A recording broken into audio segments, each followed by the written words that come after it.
Hey guys, what's going on? Welcome back to the channel. Star Agent Starco Gaming here, back with another Marvel Future 5 video. Guys, make sure to check the description below the video for the link to our giveaway. And don't forget to hit the sub and like button to show your support to the channel. So guys, today we are getting a free tier 2 selector, guys, for the 4th anniversary. It's finally 4/30. April 30, well, somewhere in the world. And well, to help you choose, guys, I decided to make a video. I know I made a video about a month ago concerning that, but there's been a few changes in the game since then. So, like, for example, everybody gets tier 2 Sharon Rogers for free in the Shield Academy now. So obviously we had to remove her from the list, and some characters got the cost to upgrade them reduced, which made me take out some of the characters from the list too. So we're gonna start with this list again, guys, in the top 10 version. So let's get started already with the position number 10.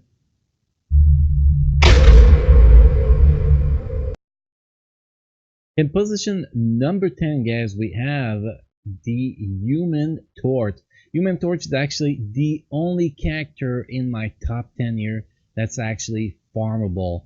You can get 10 biometrics a day of him through the epic quest, but the reason why he still make it in the list, guys, it's pretty simple. He is goddamn OP. This guy can clear Shaolin 80 plus, can get to your maximum score in the 2 Alliance Battle Extreme, while your minimum score, I mean not maximum score, obviously 100,000 point.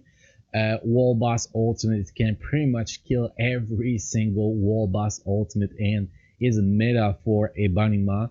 And in PvP, in AC, can still get the job done.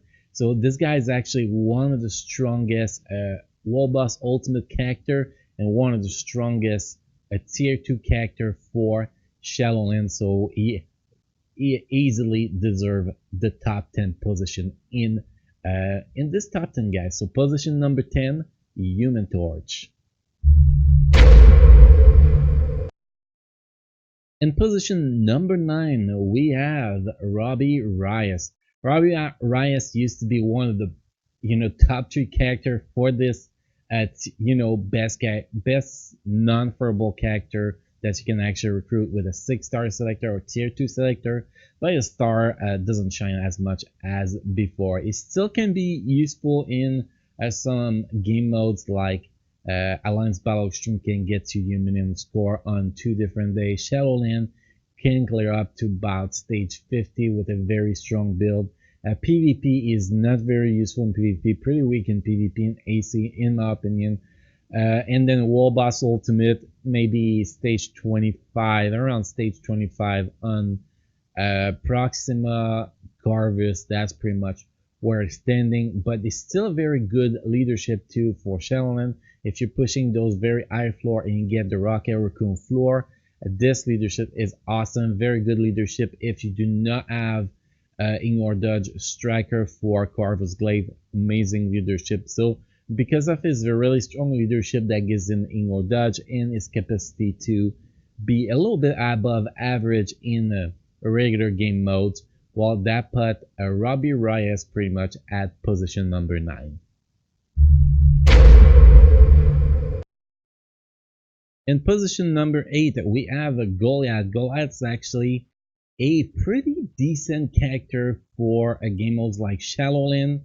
Wall Boss Ultimate can get some job done. He can give you your minimum score in Alliance Battle Extreme on 2 different days. Combat Hero and no restriction. In PvP, not that good in PvP, to be honest, guys. This guy is best focus is actually Shadowland. You can clear about stage 50 in Shadowland, in addition to having a very strong leadership.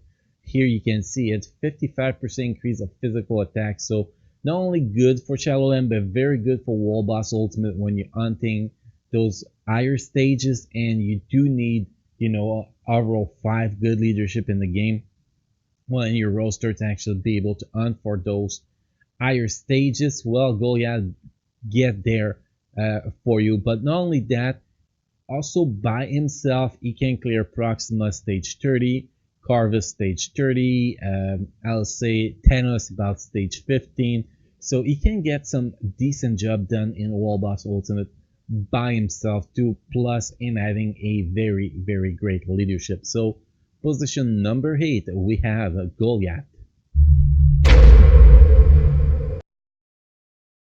In position number 7, guys, we have Scourge. Scourge is actually a pretty decent character. He used to be a lot higher in that list, but so many characters are getting released that are stronger than him, but still a very, very valuable character, guys.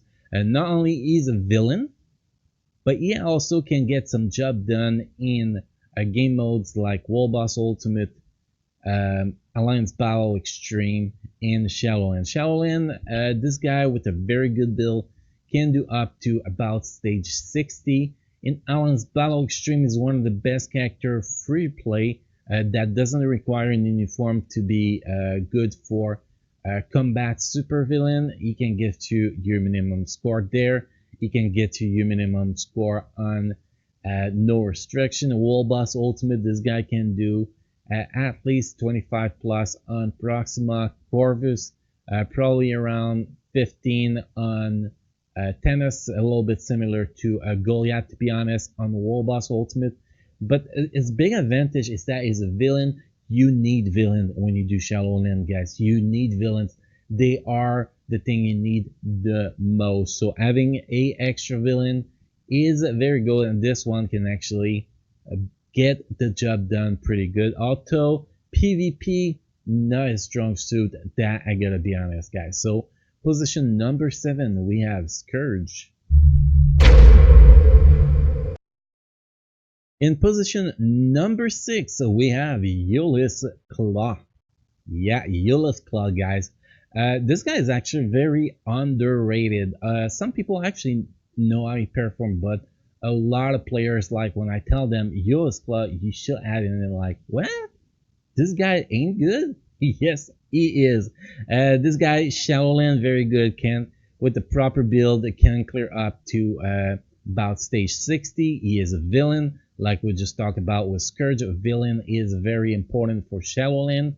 Alliance Battle Extreme, he's actually the 3rd best character for Blast supervillain. Can get a pretty decent score there. He also have a tier 2 passive. Very, is it a tier 2 passive or tier 1 passive? I think it's a tier 1 passive, yeah. Tier 1 passive here applied to all allies, critical damage increase by 30%, which made him the 2nd best support for tier 3 Magneto in Alliance Battle Extreme. Pretty much the team Magneto is Magneto with a Cyclops and this guy, this fella Euless Claw. Because of that, in Wall Boss Ultimate, guys, this guy is a little bit weaker, to be honest. The reason why he makes it higher than Scourge, to be honest, in the list, is because of its potential for combat Blast villain in Alliance Battle Extreme, which is really rare to find a good character for there, and the fact that he can get the job done in Shadowland very, very, very easy. Those are his really 2 strong suits, and also because, I repeat myself, I know, guys, but he's a meta support for tier 3 Magneto in Alliance Battle Extreme. Plus, he can get your minimum score on no restriction too. PvP wise, this guy is not the best, but if AI decides to play him properly, he can actually get some decent job, better than Scourge, in my opinion. So guys, position number 6, we have Euless Claw. In position number 5, we have Shuri. Shuri, one of the best free-to-play support character, guys. So this is where she earned her spot there, that's for sure. She has uniform too. She is much better with the uniform, obviously. This character support for every single game mode, pretty much. PvE, PvP, she can be a very great support. Like if you're fighting a villain in a PvP, well, taking what, 35% less damage from supervillain is actually quite useful, and in PvE, increasing the damage you done to the supervillain is very good for Shadowland, Wall Boss Ultimate, Alliance Battle Extreme, so it's kind of a good meta here. She is the only support character that is free to play, but cannot actually be, farm, if we can say it like that. You need Shadowland Biometrics or a Selector to rank her up. You do have paywall character, paywall support, and you have free to play a farmable support, but she is the only one, really only one, that does not have this farmability from either your credit card or the game mission. So, which is why she's the only support characters making it on this list. Now, what can she do by herself in Shadowland? I say about stage 50 in Shadowland. Wall Boss Ultimate, she can do stage 30 on Proxima and Corvus. In Alliance Battle Extreme by herself, she can get a minimum score on 3 different days, on Speed Hero, on Speed Female, and on no restriction. And PvP wise, like I said, she is a support meta for PvP wise to decrease the damage you're gonna receive when you fight a super villain team, which is actually quite useful when you fight a team like the Black Order, where they have a lot of damage. Well, that damage reduction can be very, very useful. So position number 5, guys, Shuri.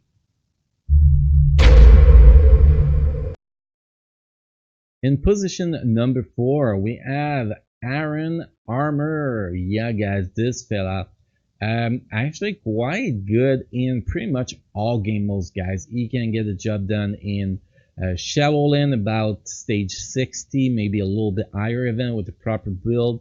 A Wall Boss Ultimate stage 30 in most of them, and a Banima you can actually go up to. I think the highest I've seen is like around 45, maybe 50. That's where you can actually reach on Banima.